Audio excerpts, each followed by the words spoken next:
오늘 주신 하나님 말씀 빌레몬서 1장입니다. 한 장뿐이죠. 4절로 7절까지 말씀 교독하겠습니다. 내가 항상 내 하나님께 감사하고 기도할 때에 너를 말하면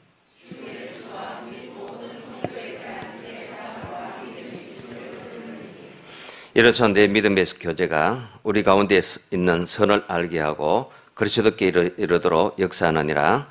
형제여, 성도들의 마음이 말미암아 평안함을 얻었으니 내가 너의 사랑으로 많은 기쁨과 위로를 받았노라. 아멘.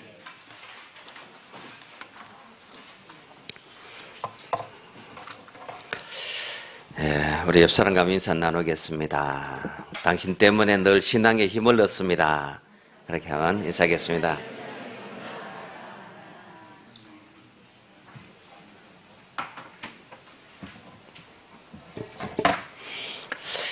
우리 오늘 엑센프렌 5번째인데요. 벌써 5번이 되었습니다. 10번 가운데 이제 반입니다. 오늘 성도의 교제에 대해서 말씀을 드린데요. 밖에서는 그냥 펠로우십이라고 하지만 우리 교회에서는 커뮤니온이라고 해요. 아름답게 뭔가를 같은 목적과 같은 의미와 내용을 가지고 함께 만들어가는 그것입니다. 자, 교회는요, 긴 역사를 이렇게 두고 볼 때, 매 시대마다 교회의 관심, 교회의 논쟁이 달랐습니다. 초대교회 시대는 제일 큰 신학적 논쟁이 뭐였느냐 하면은 성령론이었습니다. 초대교회는 성령이 강력하게 임했죠. 강력히 역사했습니다. 성령이 임하고 선교 역사가 강력하게 또 일어나게 됩니다. 그래서 초대교회는 성령이 모든 것을 주도하던 시대이기 때문에 성령론이 가장 큰 교회의 관심이었고 신학적인 주제였습니다. 그래서 사도행전 19장에 보면은 바울이 에베소를 갔을 때에 그 믿는다고 하는 제자들을 만났는데 그들에게 묻습니다. 너희가 믿을 때에 성령을 받았느냐? 그렇게 물었더니 제자들이 하는 말이 우리는 성령의 계심도 알지 못하였노라. 성령이 뭡니까? 성령이 도대체 누구십니까? 성령의 계심도 알지 못했다. 이 얘기를 합니다. 그만큼 초대교회는 마가의 다락방에서 성령이 강력하게 역사한 이후로 성령 주도적 시대가 열렸던 겁니다. 그래서 성령이 초대교회의 주된 관심이었고요. 그 다음 이제 기독교가 공인되어서 이제 교부 시대가 오게 됩니다. 교부 시대에 가장 큰 문제는 뭐냐면은 여러 이단들이 많이 일어났습니다. 갖가지 이단들이 일어나고 영지주의가 나고 몬타누스가 일어나고 여러 이단들이 일어날 때에 가장 큰 신학적 주제는 뭐였냐면 삼위일체론이었습니다. 성부는 누구시고 성자는 누구시고 성령은 누구시냐. 그리고 이 세 분의 관계는 어떻게 됐냐. 그중에 특히 중점이 된 것이 삼위일체론 가운데 그리스도에 관한 것이었어요. 그리스도는 하나님의 아들인데 사람이냐 신이냐. 사람이냐 신이냐. 인간이면 부족하고 신이면 완전한데 예수는 완전하다고 하니 신이냐 그러면. 그런데 사람의 몸에서 났으니 그럼 인간이 아니냐. 이 문제 때문에 예수 그리스도에 관한 논쟁이 컸습니다. 그것을 기독론이라고 해요. 그래서 결론은 예수 그리스도는 참 인간이요 참 하나님이시다. 예수 그리스도는 온전한 신성과 온전한 인성을 가지신 분이시다. 그래서 신성을 가지시기 때문에 완전하시고 인성을 가졌기 때문에 인간의 부족한 모든 것을 품고 우리를 대신해서 십자가에 죽으실 수가 있으셨다. 자, 이런 이론이 이제 초대교회 이후에 교부 시대에 전개가 되었습니다. 그리고 종교개혁 시대는 무엇이 가장 큰 주제였나라면은 종교개혁들은 로마 가톨릭이 면죄부를 팔고 죽은 사람도 돈을 내면 지옥에서 올라온다는 등 여러 가지 문제들이 야기되었습니다. 그래서 종교개혁을 일으킨 가장 큰 주된 특징이 목적이 뭐였나라면은 구원에 관한 문제였어요. 그래서 종교개혁 시대는 구원론이 교회의 가장 큰 문제점이었던 겁니다. 가장 큰 논쟁이었어. 구원받기 위해서 우리가 헌금을 얼마나 해야 되냐, 기도를 얼마나 해야 되냐, 헌신을 얼마나 해야 되냐, 봉사를 얼마나 해야 되고, 교회를 위해서 뭘 해야 되냐. 그 어떤 것, 어떤 선행과 도덕이 기준이 아니었고, 루터가 딱 정리를 해버렸죠. 한마디로. 이신칭의. 오직 믿음으로 말미암아 우리는 의롭다함을 얻고 구원을 얻는다. 구원은 우리는 오로지 하나님의 은혜에 의해서 살고 하나님의 영광을 위해서 살아야 한다. 그래서 오직 믿음, 오직 은혜, 오직 영광. 이런 종교개혁 시대에 유명한 용어들이 나오고 정의들이 나오게 되는 겁니다. 그 다음 르네상스 시대가 옵니다. 인간 만세를 부르짖고 신이 없어도 인간은 자유롭게 결정하고 선한 세상을 만들고 우리는 얼마든지 멋지게 살 수 있다. 그래 신은 죽었다. 죽지 않았으면 신은 살아있다고 하면 아무 일도 할 수 없는 무능한 신이다. 그래 신의 부재론, 사신론 이런 것들이 막 이제 일어나게 되었던 겁니다. 이 시대의 가장 큰 교회의 신학적 논쟁은 인간론이었습니다. 인간은 누구냐? 결론은 인간은 할 수 없는 죄인이고 아무리 발버둥 쳐도 인간의 이성으로 선을 만들어낼 수 없는 한계 상황 속에 있는 존재다 하는 인간론이 큰 주제였습니다. 그럼 오늘날은 뭐냐? 오늘날은 우리가 말세의 모든 현상들을 고스란히 가지고 있는 시대입니다. 이 지금의 신학적인 가장 큰 논쟁은 교회론입니다. 그래서 교회는 뭐냐? 교회의 구성원인 성도는 누구냐? 이 성도는 교회 안에서는 어떻게 하고 교회 밖에서는 어떻게 살아야 되냐? 이런 문제가 가장 큰 문제입니다. 그래서 지금은 이 교회론과 더불어서 많이 나오고 있는 것이 실천론, 윤리론에 관한 내용들입니다. 그래서 액션 플랜 가는 말도 바로 우리가 어떻게 행동하고 실천하고 살 그것이 뭐냐? 바로 실천론에 관한 문제입니다. 그래서 지금은 이 교회 시대인데 교회 시대는요 마지막 시대입니다. 하나님이 교회를 통해서 말씀하시고 교회를 통해서 복음을 선포하고 종말을 선포하고 이제 교회 시대 이후에는 다음 시대가 없기 때문에 교회 시대는 다른 말로는 마지막 시대 또 종말의 시대, 교회 시대 그렇게 얘기를 하고 있습니다. 자, 이 교회라는 말은 뭐냐? 에클레시아라는 말인데요. 에클레시아. 이 말은 에크 하는 말은 영어로 하면 아웃입니다. 밖으로부터 불러내었다. 세상 가운데 많은 사람들 가운데 믿는 자들을 선택하고 그들을 불러내어서 한 무리로 하나님을 예배하게 한 겁니다. 그래서 교회라는 말은 믿는 자들의 무리 또는 선택받은 자들이 부름받아서 함께 모인 공동체 이것입니다. 자, 교회란 말은요. 부름받은 회중, 선택받은 자들, 믿는 자들의 무리. 그래서 예수 그리스도를 통하여 하나님께 부름받아 구원받은 무리를 교회라고 하는 겁니다. 그래서 구원받은 무리들이 모여서 예배를 드리기 때문에 이 모인 곳을 예배당이라고 하고요. 그리고 사람들이 중심이기 때문에 그래서 예배당의 말보다 요즘은 교회라는 말을 이렇게 많이 쓰고 있는 겁니다. 자, 교회에 5가지 본질이 있습니다. 교회에 5대 본질이 있는데요. 넘겨주세요. 교회 5가지 본질은 예배와 선교와 교육과 징교와 봉사 이 5가지입니다. 교회에 따라서 어느 한쪽을 좀 강조하는 그런 경향들이 있긴 있습니다. 어느 교회는 선교를 강조하고 어느 교회는 봉사를 강조하고 구제를 강조해요. 어느 교회는 예배 잘 드림을 최고의 가치로 생각하고 예배를 강조하기도 하고 교육을 강조하기도 하고 또 친교를 강조하기도 해요. 친교를 가장 많이 강조하는 교가 형제교단입니다.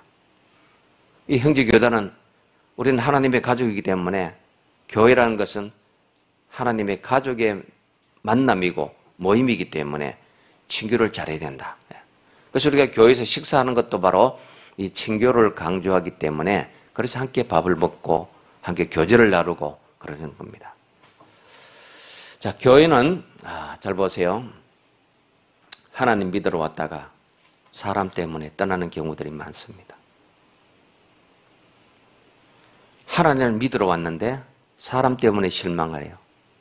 사람 때문에 교회를 떠나요. 하나님을 믿으러 왔다가 하나님 때문에 떠나면은 이상한 것이 없는데, 예수 그리스도를 믿고 하나님을 믿으러 왔다가 사람 때문에 교회를 떠나요.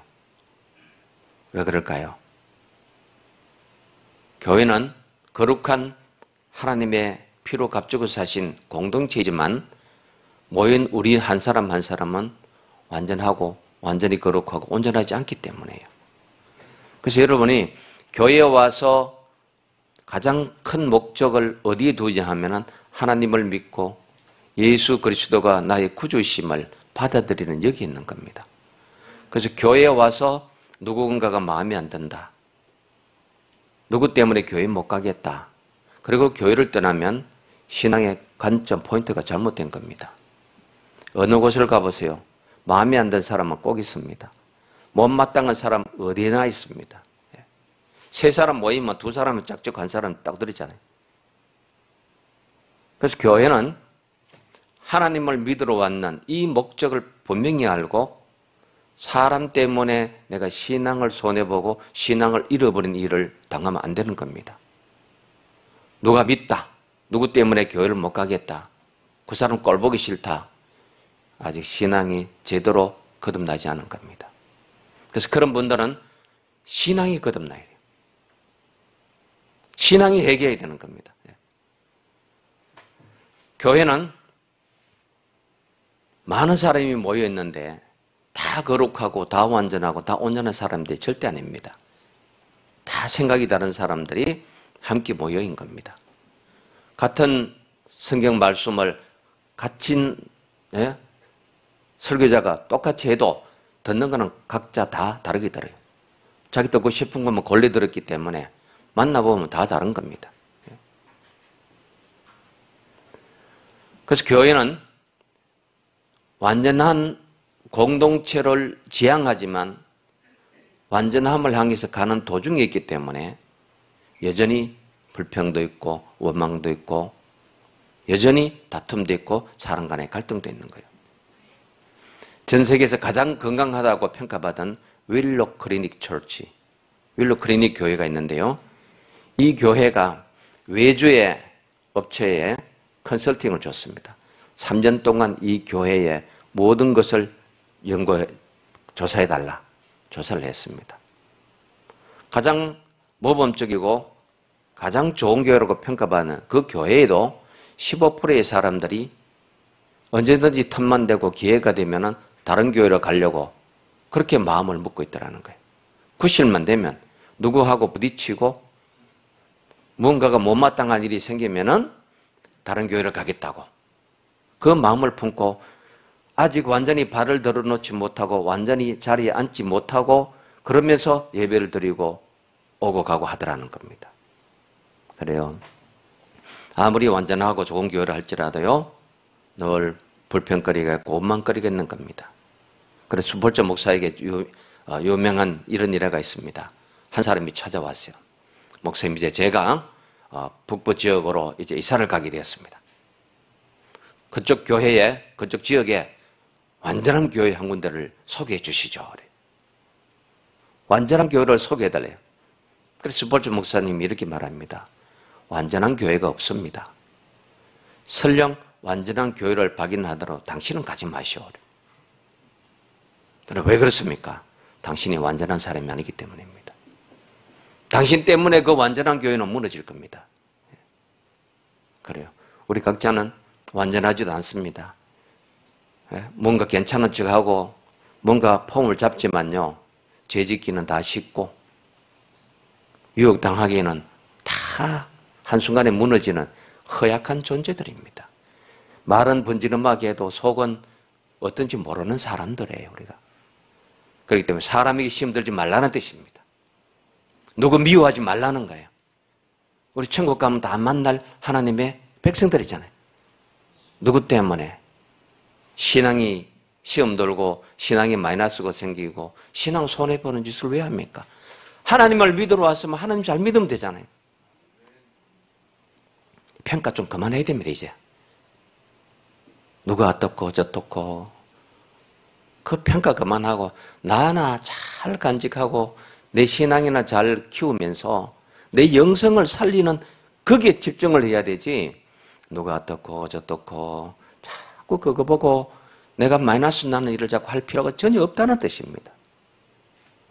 그래서 교회는 하나님을 믿으러 왔으면은 하나님을 온전히 믿고 그분의 영광을 위해서 예수 그리스도가 나를 위해서 지신 그 십자가의 고난을 묵상하고 겸손한 사람이 되어서 성령이 인도하시는 그 온유한 사람으로 날마다 거듭나서 성령의 9가지 열매를 차근차근 맺어가고 채워가고 그렇게 날마다 더 나은 하나님의 사람이 되는 것이 우리의 목적인 겁니다.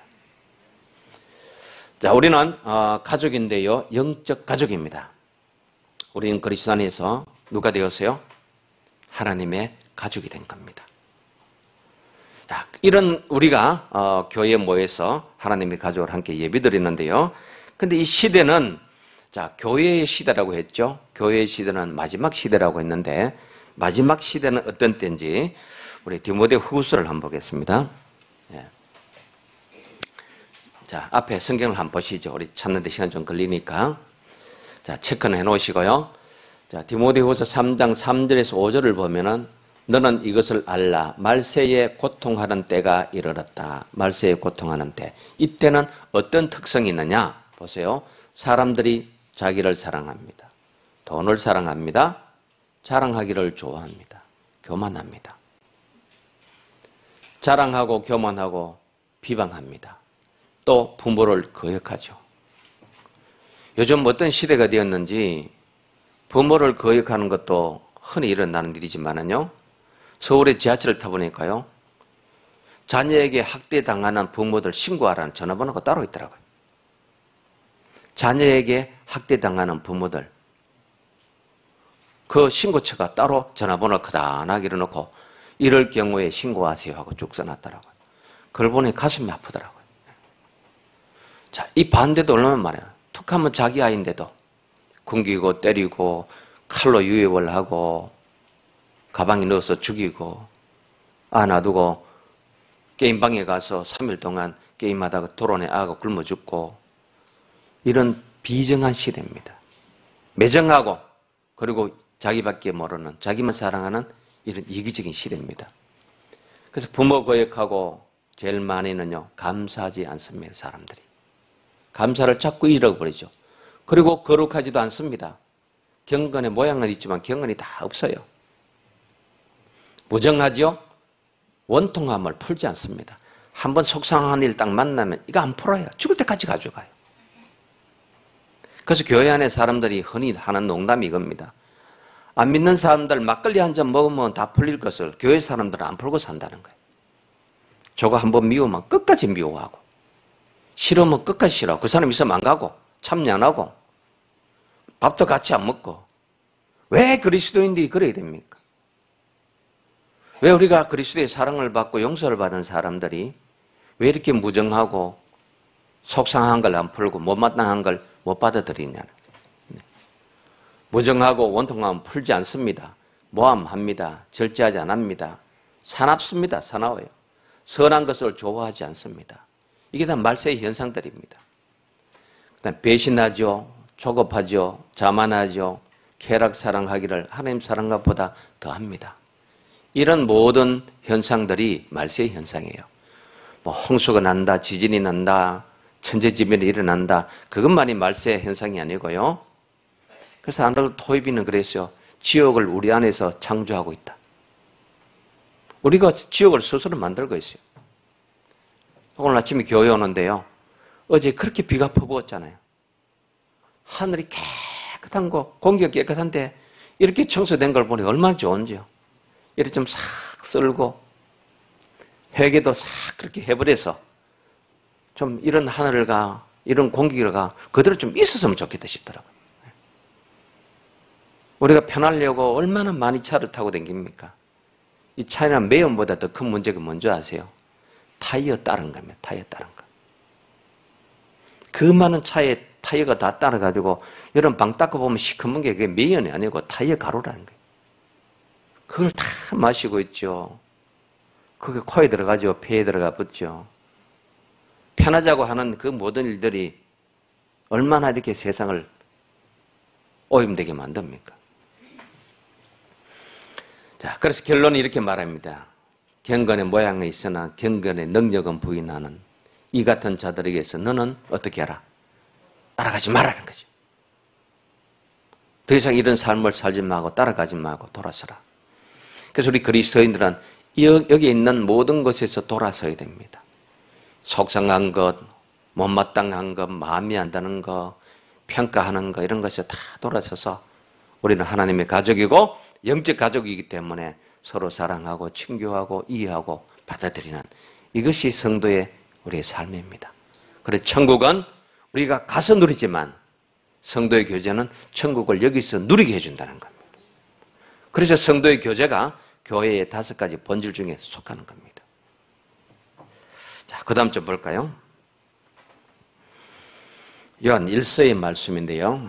아이들아 지금은 마지막 때라 적 그리스도가 오리라는 말을 너희가 들은 것과 같이 지금도 많은 적 그리스도가 일어났으니 그러므로 우리는 마지막 때인 줄 아노라. 자, 전 세계적으로요 지금 적 그리스도가 굉장히 많이 있나요? 우리 기독교만 유독 이단이 많아요. 불교나 이슬람이나 이런 보다도 왜 그렇게 가짜들이 많은지요? 적 그리스도가 많고 그리고 거짓 선자가 많은지요? 그 이유는 그래요. 명품일수록 짝퉁이 많은 것과 똑같은 원리입니다. 여러분 명품 마인드에 가짜 만드는 사람이 있어요. 그만큼 기독교는 명품이고 진리요 참 구원의 종교이기 때문에 여기서 가짜들이 많이 나오는 거예요. 세계적으로 굉장히 유행을 하고 있어요. 날마다 이단이 생긴다고 할 정도로 전부 기독교 진리를 자기 마음대로 자의적 해석을 하고 곡해하고 자르고 붙여서 그래서 만들어내는 거예요. 통일교도 보세요. 그 전 세계적으로 그렇게 떠들었지만 지금 소멸해서 존재조차도 찾기 어려울 정도가 되었어요. 적 그리스도가 많고 그리고 거짓 선자가 많고 미혹하는 자가 많은 것이 마지막 시대의 특징이라는 뜻입니다. 그래서 우리가 정통교회에서 온전히 하나님 말씀에 따라 신앙생활하는 것이 얼마나 안전하고 유익한지 모른다는 겁니다. 그 다음 볼까요? 자, 성령이 밝히 말씀하시기를 후일에 어떤 사람들이 믿음에서 떠나 어디에 빠져집니까? 미혹하는 영, 귀신의 가르침을 따릅니다. 춘천의 한 교회에요. 여집사님 한 분이 점적인 무단 생활하다가 예수님을 만나서 이렇게 돌아온 얘기인데 그것이 인터넷이 대단해요.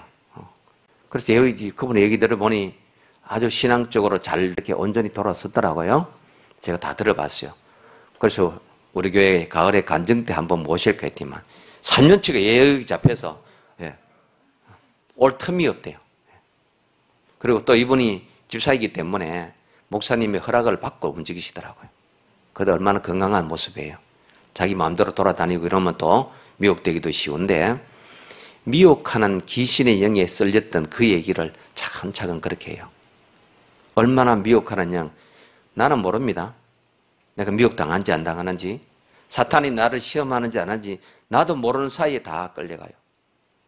사탄은 철저하게 2가지를 쓰는데 하나는 이성을 사용합니다. 이성을 사용해서 봐라, 판단해봐라, 생각해봐라, 그렇지 하고 가는 거예요. 2번째는 문화를 이용합니다. 그래서 신상한 목사님이 문화를 이용하는 사탄의 역사에 대해서 차근차근 그렇게 글을 써서 평신도들이 좀 알아라고 그렇게 책을 내놨습니다. 문화를 이용하는 사탄의 역사. 여러분 예수님도 시험 받으실 때 보세요. 배고 고플 때 가장 필요한 게 뭐예요? 먹을 거잖아요. 근데 딱 이성적으로 얘기하잖아요. 배고프지?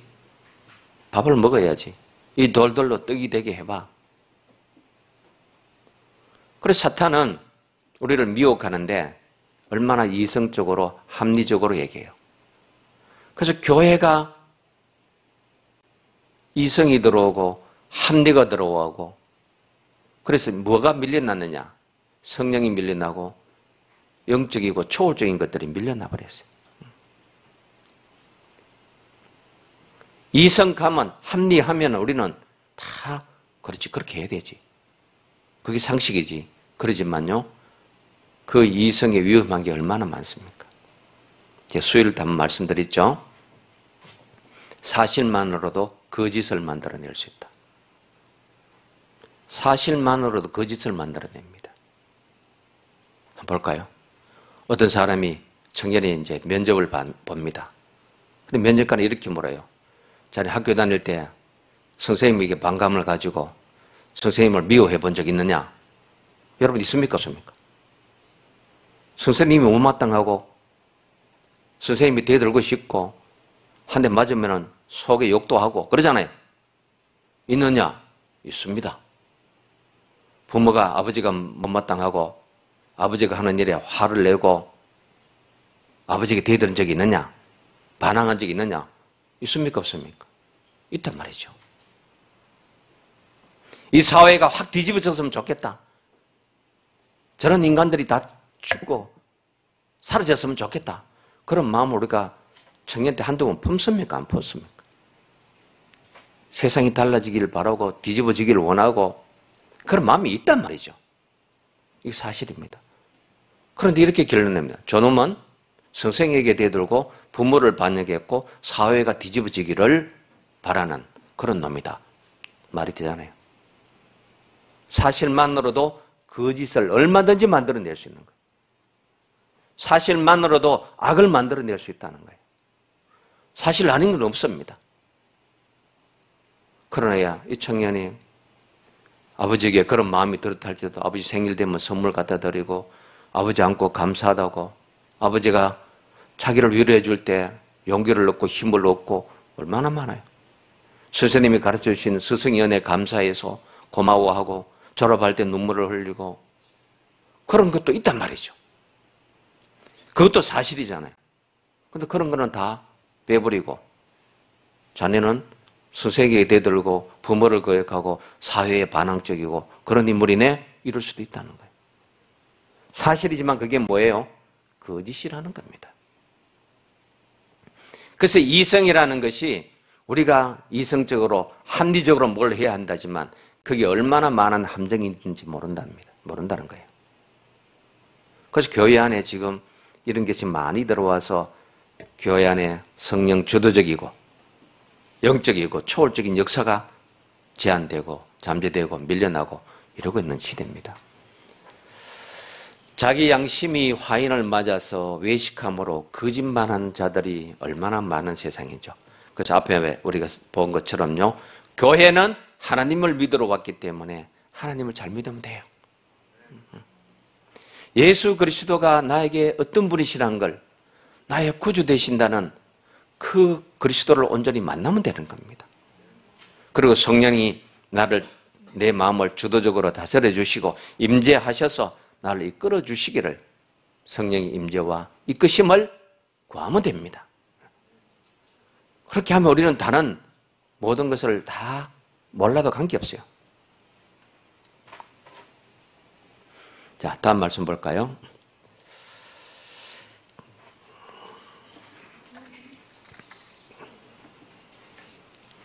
자, 우리가 하나님의 가족이고 영적 가족이고 자, 우리는 장차 하나님의 나라로 하나 빠짐없이 다 갑니다. 다 빠짐없이 가요. 영국의 C.S. 루이스가요, 천국에 대한 거기에 대한 소망이 분명하지 않았습니다. 자기 아내가 죽었습니다. 아내가 죽고 나니 딱 깨달으십니다.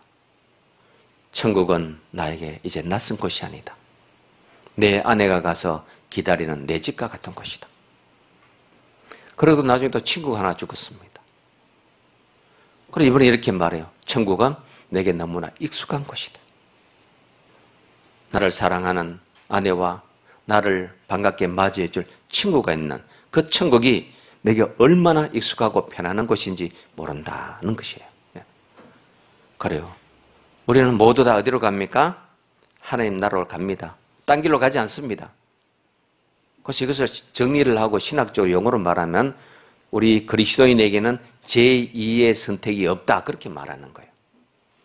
다시 선택해서 다른 길 가고 딴 문으로 들어가는 그 일이 없다는 거예요.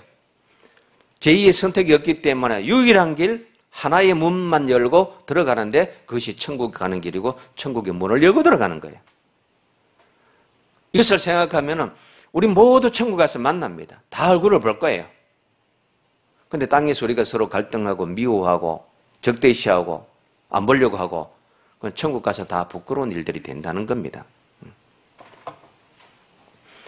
자, 요한일서 3장 1, 2절에 보면 보라 아버지께서 어떤 사랑을 우리에게 베푸시는지. 그래서 우리는 누가 되었습니까? 하나님의 자녀라. 일컬음을 받게 되었다. 우리가 그러하도다. 그러하도다가 뭐죠? 우리가 그러하도다. 하나님의 자녀라는 거예요. 당당한. 그러므로 세상이 우리를 알지 못하면 그를 알지 못함이라. 사랑하는 자들아 우리가 지금은 하나님의 자녀라. 분명히 지금은 가는 말은 시간적인 말은 아니고 현실을 말하는 거예요. 우리가 분명히 하나님의 자녀라면 자녀끼리는 뭘 해야 됩니까? 싸우란 말입니까? 싸우지 말아라는 말이에요. 싸우지 말라는 거예요. 제발. 미워하지 말고 다투지 말라. 그 뜻인 겁니다. 그 다음 볼까요? 거룩하게 하신 이와 거룩하게 함을 입은 자들. 거룩하게 하신 이 하나님, 성령, 그리스도. 거룩함을 입은 자들. 다 한 근원에서 난지라. 그러므로 형제라 부르기를 부끄러워하지 아니하고. 이것을 가장 강조 많이 한 것이 형제교회인 겁니다.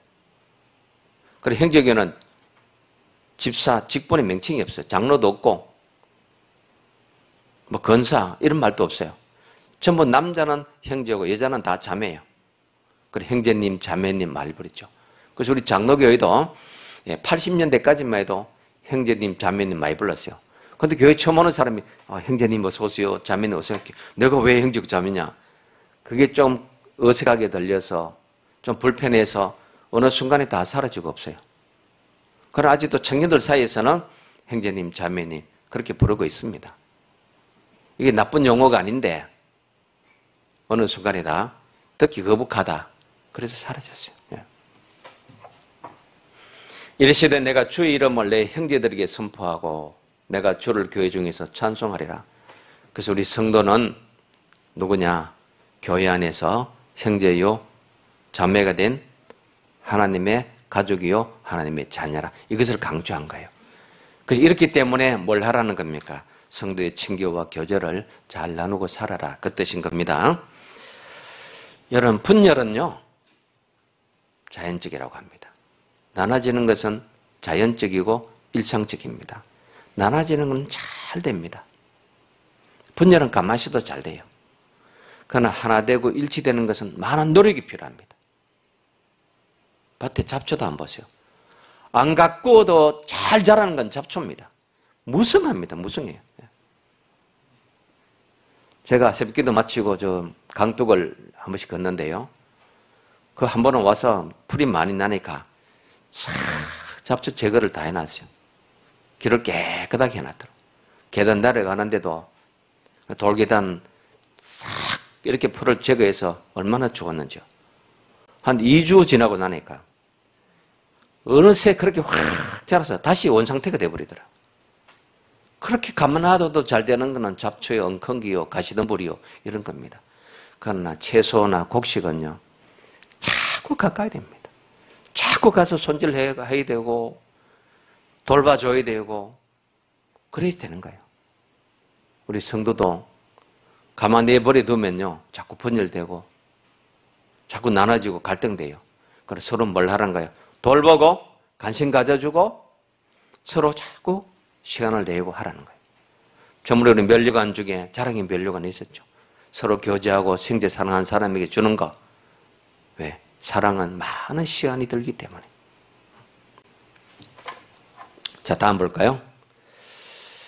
자, 아들들이 되게 했고 사랑하는 자 안에서 우리는 은혜의 풍성함을 받은 자다. 자, 이 말씀을 했는데요.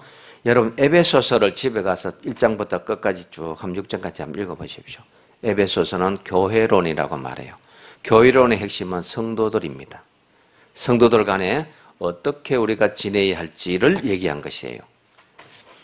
그래서 그 기쁘신 뜻대로 우리를 예정해서 그리스도로 말미암아 자기의 아들들이 되게 해서 교회를 세우셨다는 거죠. 이는 그가 사랑하시는 자리에서 예수 그리스도 안에서 우리에게 거저 주시는 바 그의 은혜의 영광을 찬송하게 하려는 것이라. 우리는 그리스도 안에서 그의 은혜의 풍성함을 따라 그의 피로 말미암아 속량 곧 제사함을 받은 자다. 그래서 우리가 하나님의 자녀라는 것은 천국 가는 티켓을 확보한 것 정도가 아니고 제사함을 받아서 이 땅에 은혜의 풍성함, 영광의 풍성함을 누리며 살 수 있는 그 삶을 살도록 부름받은 존재라는 뜻입니다. 다음 볼까요? 자, 에베소 4장 1절인데요. 특히 4장부터는 1장부터 3장까지는 교리에 관한 말씀이 쭉 나와요. 에베소에. 4장부터는 성도가 어떻게 실천하고 살 건지 거기에 대한 말씀이 4장부터 6장까지 쭉 나옵니다. 자, 그러므로 주 안에서 갇힌 내가 너희를 권하노니 너희가 부르심을 입은 일에 합당하게 행하라. 우리가 예수를 믿게 되었고 예수님에 의해서 부르심을 받았기 때문에 부르심을 받은 일에 어떻게 합당하게 행해야 되냐. 합당하게 생활하라. 복음에 합당하게 생활하라. 그걸 말씀한 거예요. 모든 겸손, 온유하고 오래 참음으로 사랑 가운데서 서로 뭐 하라고요? 용납하라. 용납하는데 아이고 성경이 하도 사랑하라고 하니까 내가 할 수 없이 한다. 그러지 말아라는 거예요. 억지 순종을 하나님이 기뻐하시겠어요. 우리가 용납할 때 무슨 마음으로? 겸손, 온유, 오래 참음으로 사랑 가운데서 하라. 그 다음 볼까요? 평안에 매는 줄로 성령이 하나 되게 하신 것을 힘써 지키라. 왜 힘써 지키라고 하라면 잘 안 되기 때문에. 경건에 이르기를 연습하라 했죠. 연습은 잘 되면 합니까? 잘 안 되면 합니까? 잘 안 되면 자꾸 반복하는 게 연습이에요. 한번 해보고 잘 되면 연습할 필요가 없습니다. 우리 밥 먹는 거 연습하고 밥 먹습니까? 그냥 먹습니까? 그냥 먹어도 잘 먹기 때문에 연습할 필요가 없어요. 그러나 야구 선수가 3할 때 타율을 유지하기 위해서는 계속 배팅을 하는 거예요. 이승엽 선수는 하루에 400개에서 600개를 계속 연습을 했다. 공적 훈련 후에 자기 혼자 또 그렇게 했다는 거예요. 그렇게 3할 때에 10번 나와서 3번 치는 게 그게 그렇게 잘하는 건데 계속 연습을 해서 그리고 좀 나아지는 게 그래서 힘써 지키라. 잘 안 되기 때문에. 몸이 하나요 성령도 한 분이시니 이와 같이 너희가 부르신 이의 무엇을 따라서 한 소망 안에서 부르심을 입었습니다. 자, 좀 지나가 봅시다. 바로 앞에 간 보고 할까요? 자, 요번 보는데요. 골로새서 3장 13절 14절입니다. 요번 같이 봅니다. 누가 누구에게 불만이 있거든 서로 용납하여 피차 용서하되 주께서 너희를 용서하신 것 같이 너희도 그리하고 이 모든 것 위에 사랑을 더하라. 이는 온전하게 매는 띠니라. 누구에게 불만 있고 누구에게 속성하고 누구가 못마땅하고 그런 일이 있거든 이 말입니다. 여러분 지금 한번 생각해 보십시오. 지금 내가 누구를 우리 교회 안에서 못마땅하게 여기고 누구에게 불만이 있습니까? 목사에게도 있고 같은 구역의 식구들에게도 있고 전도회 가운데도 있고 같은 찬양대를 해도 같은 교사를 해도 다 있을 수 있습니다. 그만하라는 거예요. 그만하라. 이제까지 그만큼 미워하고 못마땅하게 여기고 속상했으면 충분한 겁니다. 천국 갈 때까지 그러고 살아서는 안 되잖아요. 누가 누구에게 불만이 있거든 용납을 하는데 주님께서 우리를 용서하신 것 그런 마음에서 해라는 거예요. 그래서 모든 것 위에 사랑을 이제 더해라. 그래서 성도는 그만큼 우리가 서로 돌봐주어야 할 연약한 존재예요. 부족한 존재들입니다. 여러분 기회가 되시면 성도의 공동생활이라는 책을 꼭 한번 읽어보시기 원하는데요. 본 해프라는 분이 쓰신 겁니다. 디트리트 본 해프 성도의 공동생활. 개인이 있습니다. 공동체가 있어요. 개인들이 모여서 공동체가 되는 게 아니라는 거예요. 버스 안에 사람들이 가득 찼어요. 공동체입니까 그게? 운동장에 사람들이 가득 모였어요. 개인들이 모였다고 공동체입니까? 아니라는 거예요. 모였다고 공동체고 모였다고 무리가 아니라는 거예요. 그래서 개인이 있고 공동체가 있는데 이 개인과 공동체 사이는 뭐가 있느냐? 그리스도가 계시는 거예요. 그래서 우리는 그리스도 때문에 다른 사람이 필요하고 그리스도 때문에 다른 사람을 돕고 그리스도 때문에 다른 사람과 관계를 하는 거예요. 그래서 개인과 공동체 사이에는 예수 그리스도 그분이 있어서 우리는 공동체의 일원이 되고 홀로 있어도 공동체에 소속되어 있고 공동체에 있어도 우리는 홀로 충분히 있을 수 있는 힘이 있고 여기에 대해서 좋은 책을 쓴 겁니다. 그리스도의 사랑 때문에 우리는 너가 필요하고 그리스도의 사랑 때문에 너와 교제한다는 거예요. 자, 지나가 볼까요? 사도신경 좀 보여주세요. 자, 좀 더 지나가겠습니다. 시간상. 자, 우리가 날마다 교회에 오면은 사도신경으로 우리 신앙을 고백하죠. 자, 나는 전능하신 하나님 아버지 천지 창조주를 믿습니다 하는 것은 하나님에 대한 고백입니다. 나는 그의 유일하신 아들 우리 주 예수 그리스도를 믿습니다. 예수 그리스도에 관한 거예요. 그는 성령으로 잉태되어 동정녀 마리아에게 나셨다는 것은 그분의 탄생에 관한 고백입니다. 본디오 빌라도에게 고난을 받아 십자가에 못 박혀 죽으셨다. 십자가에 가는 거고 장사된 지 사흘 만에 죽은 자 가운데서 다시 살아나셨다. 부활에 가는 겁니다. 하늘에 오르시어 전능하신 하나님 우편에 앉아 계시다가 승천하시고 재림하실 것을 얘기한 겁니다. 거기로부터 살아있는 자와 죽은 자를 심판하러 오십니다. 심판입니다. 나는 성령을 믿으며 했죠. 성부, 성자, 성령 이 세 가지 고백이 들어있고요. 이제부터 중요합니다. 여기까지 교리입니다. 교리적인 신앙 고백이에요. 그 다음부터 볼까요? 이제 성도의 삶에 대해서 우리는 5가지를 고백합니다. 첫째는 거룩한 공예와 성도의 교제와 죄를 용서받는 것과 몸의 부활과 영생을 믿습니다. 아멘. 이런 우리 신앙 고백 맞지 않아요?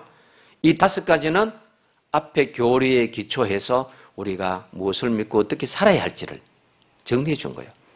그래서 거룩한 공교회, 공적인 교회, 공적인 교회, 이단 말고요, 사이비 말고요, 우상 말고요, 정통적이고 성경적인 공적 교회, 우리가 몸담고 있습니다. 그래서 바른 신앙은 교회를 떠나서는 있을 수 없습니다. 하나님을 아버지로 믿는 자는 교회를 어머니로 여기고 어머니 품 안에 살아야 되는 겁니다. 이게 어스틴의 한 유명한 교회론입니다. 거룩한 공교회에서 우리는 생활합니다. 그리고 성도의 교제를 함께 나누며 살아야 돼요. 그래서 오늘부터 여러분 교회 안에 미워하는 사람 다 좀 없애십시오. 나만 손해요 그거. 불만과 불평과 못마땅함과 속상함과 누구 때문에 하는 말을 하지 말고 집안에도 원수가 있는데 교회 안에 다 마음에 든 사람이 있겠습니까? 네. 죄를 용서받은 거 얼마나 큰 거예요? 전에 한 말씀드렸죠. 어떤 은혜가 큽니까? 용서받은 은혜가 큽니다. 용서받는 은혜보다 큰 게 없잖아요. 몸의 부활과 어떤 은혜가 큽니까? 내 몸이 부활되는 은혜보다 큰 게 어디 있습니까? 새 생명으로 부활의 몸으로 거듭나서 일어서는 것보다 더 큰 은혜가 어디 있나요? 영생을 믿습니다. 자, 그래서 두 번째가 교회에서 성도의 교제를 나누는 이것이 우리 성도의 삶의 중요한 얘기입니다. 그래서 한스 웨버는 이렇게 말해요. 목사는 세상을 위해서 교회 안에 존재하고 성도는 교회를 위해서 세상 안에 존재한다. 그래서 평신도는 세상 안에 존재해야 돼요. 앞에서 말씀드렸던 성도의 공동생활에서 본네프는 이렇게 말해요. 예수님도 원수들 가운데 한가운데서 늘 사셨다. 제자들도 세상이라는 원수들 가운데서 늘 지내셨다. 그러므로 우리가 세상으로부터 다 인정받고 세상으로 다 칭찬받기를 구하지 말아라. 그러나 우리는 못마땅한 사람, 마음에 안 드는 사람이 있다 할지라도 그 가운데 여전히 살아야 되고 그 가운데서 여전히 우리는 뭘 회복해야 되는 거예요? 관계를 회복해야 되는 거예요. 자, 뒤로 가보겠습니다. 제일 마지막 성경 구절 보여주세요. 그 앞에 거 하나 빨리 보고 가겠습니다. 자, 요한 1서 1장 3절 7절인데 너희로 우리와 사귐이 있게 한다. 우리가 서로 사귐이 있고 그랬어요. 이 사귐은 바로 그리스도의 사랑으로 우리가 함께 나누는 마음입니다. 그래서 여러분 우리 성도가 모이면 제일 많이 해야 될 것이 이 아름다운 사귐인데 이건 뭐냐면 은혜 나눔이에요. 은혜 나눔. 은혜 나눔을 많이 그렇게 하시고 뭐 어떠니 저떠니 누가 어떻고 그런 얘기 사람 얘기는 안 하는 게 좋습니다. 모이면 성경에 찬송에 기도응답에 이런 은혜 나눔은 하시고 누가 봤나? 뭐 했지? 얼마나 내 신앙 내 은혜 까먹는 해충과 같은 일입니까? 박테리아 일이에요. 이게. 우리 서로 사귐이 있고 은혜 나눔이 있는데요. 자, 그 다음 볼까요? 자, 요 부분 같이 읽어볼까요? 마지막에 가지고 가는 것은 성품뿐입니다. 우리 그 성품이 뭔지 볼까요? 우리가 성령으로 같이 봅니다. 우리가 성령으로 믿음을 따라 의의 소망을 기다리노니 그리스도 예수 안에서는 할례나 무할례나 효력이 없으되 사랑으로 역사하는 믿음뿐이니라. 사랑으로 역사하는 믿음뿐이다. 자, 우리가 마지막 가지고 가는 것은 성품이고요. 그것으로 평가받습니다. 어떤 성품의 사람이냐. 그것이 하나님 앞에 중요한 것이지 땅에서 뭔 일을 했냐, 얼마나 치적을 쌓고 공로를 세우고 얼마나 중요한 일을 했느냐. 아무 중요하지도 않습니다. 어떤 성품의 사람으로 우리가 마지막까지 하나님 앞에 서느냐는 거예요. 그래서 성령이 9가지 열매를 말씀하잖아요. 왜 그러냐면요. 볼까요? 고린도서 13장 13절 외우기도 좋고 잘하는 내용이죠. 그런즉 같이 봅니다. 믿음, 소망, 사랑 이 세 가지는 항상 있을 것인데 그 중에 제일은 사랑이다. 왜 성품으로 평가받느냐 하면요. 사랑은 영원한 것이기 때문입니다. 그리고 그 중에 어뜸된 것이기 때문에. 자, 세 가지는 널리 있어야 되는데 그 중에 제일이 사랑이라고 한 이유는요. 우리 하나님 나라에 가면 더 이상 소망이 있을까요? 없을까요? 없습니다. 뭘 바라겠어요? 거기서 뭐 1억 주세요, 2억 주세요 할 겁니까? 내 아들 학교 가게 해달라고 할 겁니까? 나를 건강하게 하나님 치유해달라고 할 겁니까? 믿음과 소망은 이 땅에서 가장 필요한 거예요. 그러나 사랑은 이 땅에서도 하나님 나라에서도 동일하게 중요한 겁니다. 그래서 우리가 사랑의 사람이 된다는 것은 그만큼 영원한 것이고 가치 있고 중요한 것이기 때문에. 그래서 우리는 성품으로 평가받습니다. 그 중에 제일은 사랑인데요. 자, 앞에 거 한번 보여줄까요? 앞에. 사랑으로 역사하는 믿음입니다. 이게 보세요. 믿음, 소망, 사랑 다 나왔죠. 그래서 우리가 어떤 일을 하든지 사랑으로 역사하는 그 믿음, 사랑으로 하는 그 일을 우리가 해야 된다는 거예요. 그래서 여러분, 우리가 예수 믿고 삽니다. 그리고 이 땅을 지나가게 됩니다. 그리고 이 땅을 지나가게 되면은요, 우리는 반드시 이 땅을 어떻게 살았는지 평가를 받게 될 겁니다. 그때 우리는 네가 어떤 성품의 사람으로 살았느냐, 얼마나 화목하고 살고 얼마나 기쁨과 평안과 위로의 사람으로 살았냐, 이것을 우리는 평가받습니다. 자, 마지막으로 여쭤 간단히 한번 보겠습니다.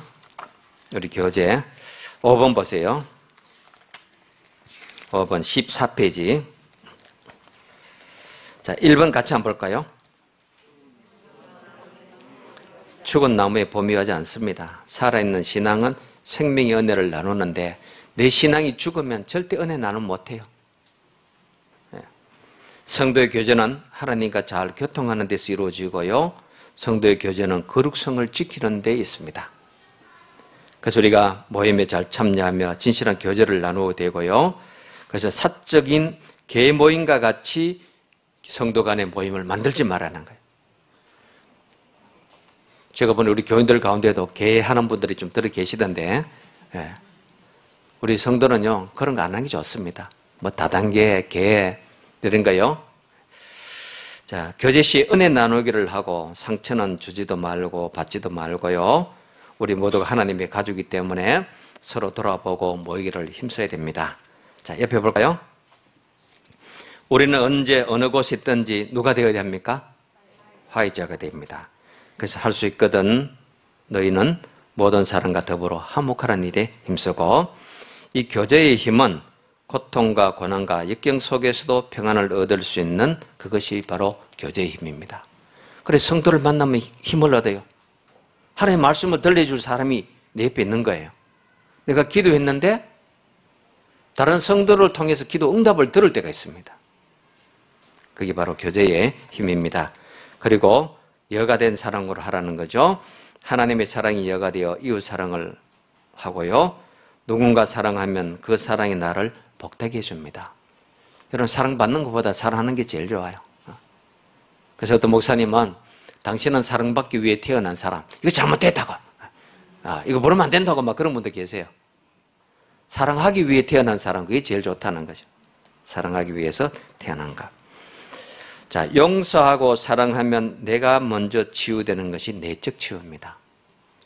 미워하고 평가하고 싫어하고 속상하면요, 나만 손해요. 나만. 내가 속으로 편하잖아요. 그리고 조건을 걸지 않습니다. 조건이 있는 사랑은 상처를 주죠. 조건 없는 사랑은 치유를 줍니다. 그래서 여러분, 교회에 오면 평안한데 왜 그러냐? 교회의 주인은 평강의 주님이시기 때문에.